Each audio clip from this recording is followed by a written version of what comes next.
Alright, so I got an early look at the Pixel 4a's feature list last week, and dude, I have some incredible news for you, and then I also have some potentially bad news.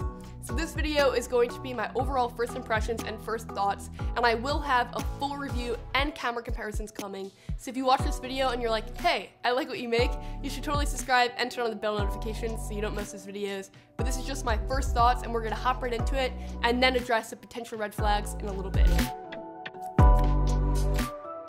Normally for a video like this, I would have the device in hand, but obviously with Corona, there are no in-person events.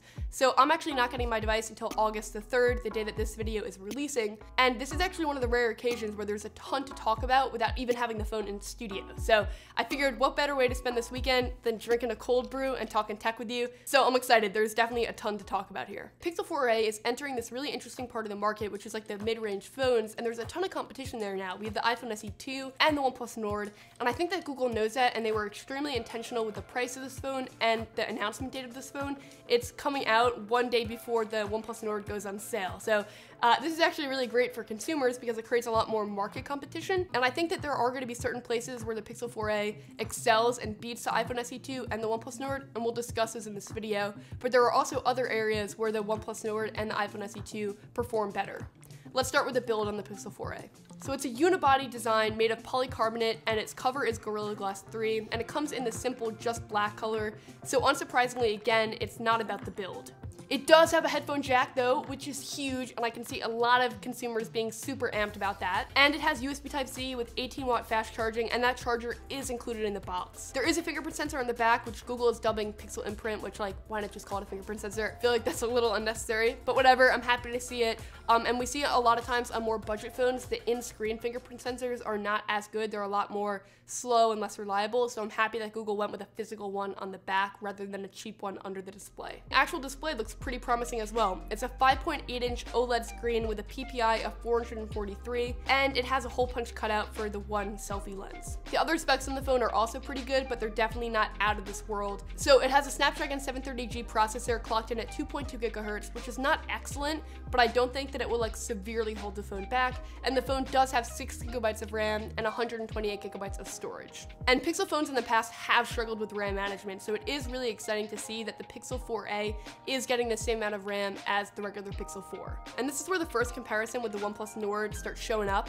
The OnePlus Nord has the Snapdragon 765G, which is the updated processor to the 730G, which means that it's faster and it's newer. And actually, GearBest made a comparison, and they cited 5 differences where the 765G excels over the 730G. They said it's 5G capable, it has UFS 3.0 storage, 20% better CPU and GPU performance, better AI performance, and more video features. So what does that mean for the Pixel 4a in the context of the OnePlus Nord? Well, I think it means that the OnePlus Nord is going to be the smoother phone and the faster phone, not just because of the Snapdragon 765G, but also because this phone has a 90 Hz refresh rate display.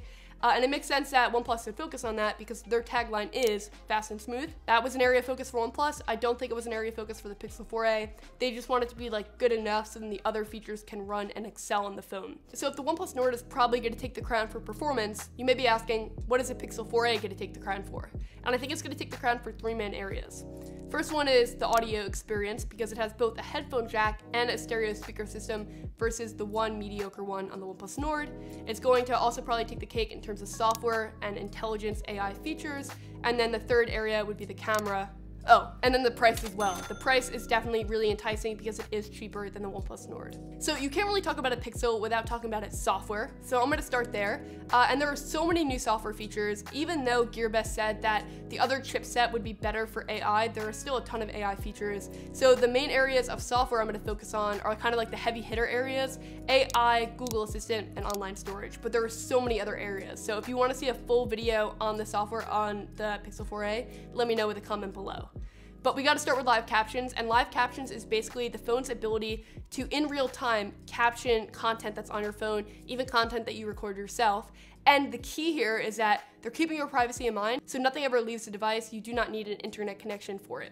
That is really exciting to see. And live captions is also available in calls and a plethora of other places, so if that's your jam, you can totally use it. Now playing is another AI feature that we've seen in the past on the Pixel 4a, and it's back again and again. Google is emphasizing privacy here, so they're going to not ever associate the song with the user. So they'll just create a library of songs based on what Pixel users are listening to, but it doesn't leave the device. And as a Pixel 4a owner, you'll also get unlimited access to high quality photo and video storage.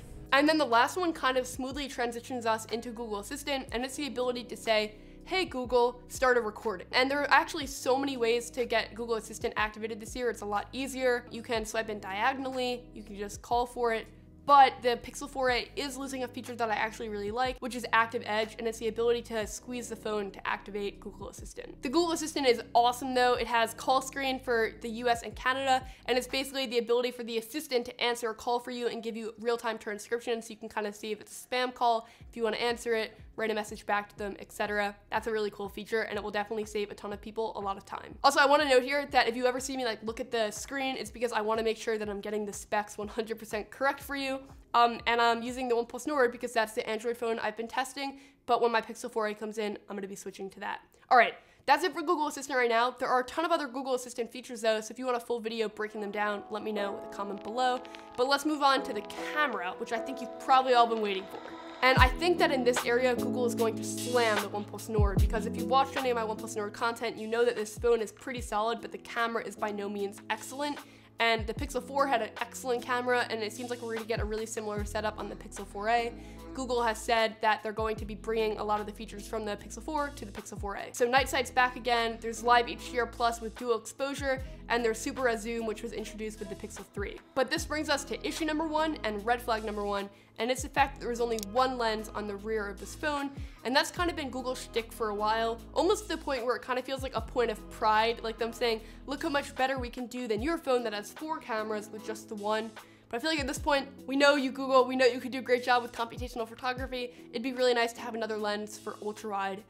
So I'm a little bit bummed not to see that. Although the OnePlus Nord does not have an incredible camera setup, it does have an ultra wide. So if you want that angle, you have the ability to get it, even though the photo won't actually be incredible. So I'm a little bit bummed not to see the ultra wide, but honestly, if I had to pick between having one great camera and 2 mediocre cameras, I would pick the one great camera, although in an ideal world, I wouldn't have to pick. But the main camera seems like it's going to be excellent. It's a 12.2 dual pixel sensor, so I think that we can expect rock solid autofocus, and it has both optical and electronic stabilization. But if we're gonna be real here, this camera is not gonna be amazing because of the hardware. It will be amazing because of the software. Google has excellent computational photography skills at this point, and they're obviously flexing that in a lot of the modes that the camera is able to achieve.